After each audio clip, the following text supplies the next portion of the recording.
Alright, so today we're racing a 1969 Z28 Camaro. The old classics. Y'all know I like the classics. Love this car. This is a dream car, actually. I'd love to own one. So as we race through this one, it's a two-lapper. With this being an older car and no traction control, we really need to be mindful of throttle response. We really got to watch these corners, make sure that we're not over accelerating through them or into them.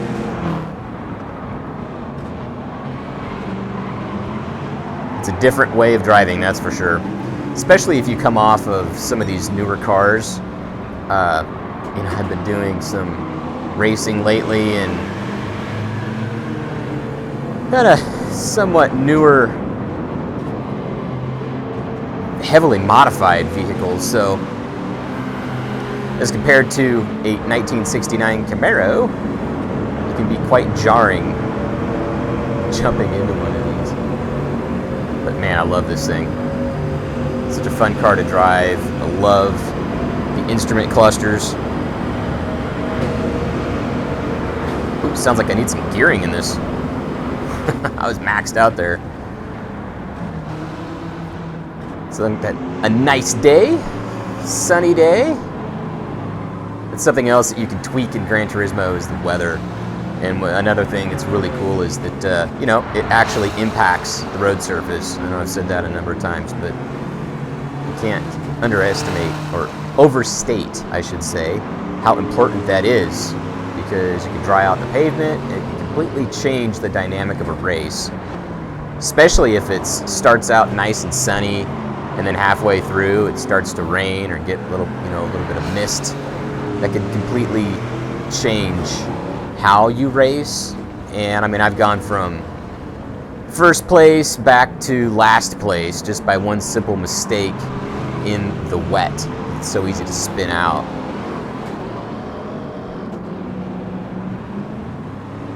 Alright, let's get this guy kicking the ponies. Let's do it.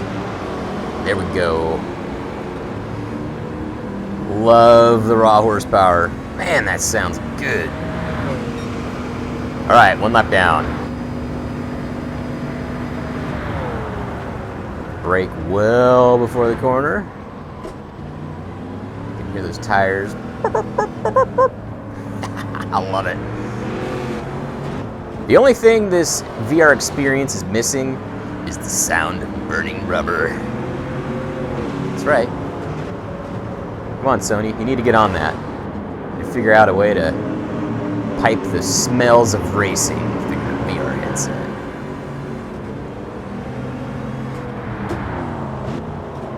Alright, so as I stated earlier, you really got to watch your speed going into corners, braking before corners, as we all know, not while in the corner, and then power out.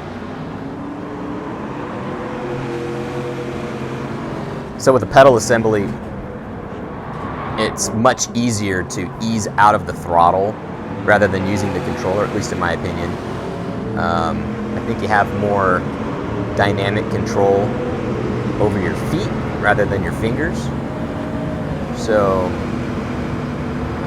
it's definitely made racing much easier. I'd say much easier, but just easier and more enjoyable to use a pedal setup.